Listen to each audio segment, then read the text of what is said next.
सुमित्रा अपनी बकरी के लिए जंगल से घास लेकर आ रही थी। तभी पास वाले पेड़ पर एक जादुई पक्षी बैठा हुआ था। फिर उसने सुमित्रा को देखकर बोला, वाह, ये औरत कितनी मेहनती है।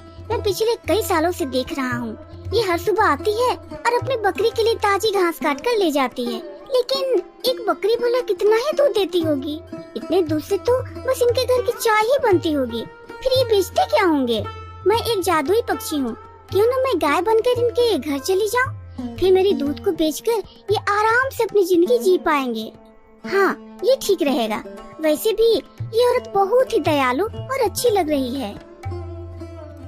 इतना कहकर पक्षी पेड़ से नीचे उतरा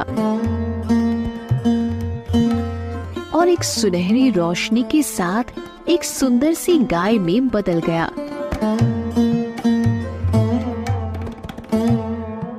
और सुमित्रा के पास आकर बोला,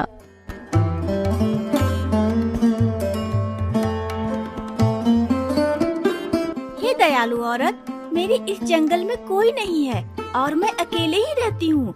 क्या तुम मुझे अपने घर ले चलोगे? मैं इसके बदले तुम्हें ढेर सारा दूध दूंगी। गाय की बात सुनकर सुमित्रा हैरान हो गई। फिर बोली, ये कैसे हो सकता है? मैं कहीं सपना तो नहीं देख रही हूँ। ये गाय तो बोल रही है। वो सब तो ठीक है, पहले तुम ये बताओ कि तुम बोल कैसे रही हो? मैं तो पहली बार किसी गाय को इंसान की आवाज में बोलता हुआ देख रही हूँ। दरअसल मैं एक जादुई गाय हूँ, इसलिए मैं इंसानों की तरह बोल सकती हूँ, उनकी बातें समझ सकती हूँ। तो मैं ये कह रही थी कि तुम मुझे अपने घर ले चलो और फिर शाम सुबह हरी भरी घास खिला देना। मैं उसके बदले तुम्हें ढेर सारा दूध दूंगी। तुम उस दूध को बेचकर अपने जीवन का गुजारा आराम से कर पाओगे। वैसे भी एक बकरी से तुम्हारा क्या ही हो जाएगा। गाय की बात सुनकर सुमित्रा बहुत खुश हुई।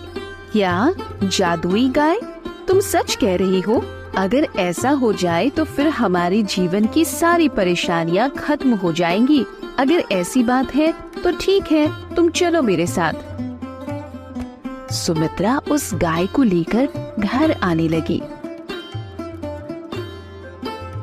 थोड़ी देर बाद सुमित्रा गाय को लेकर घर पहुंच गई।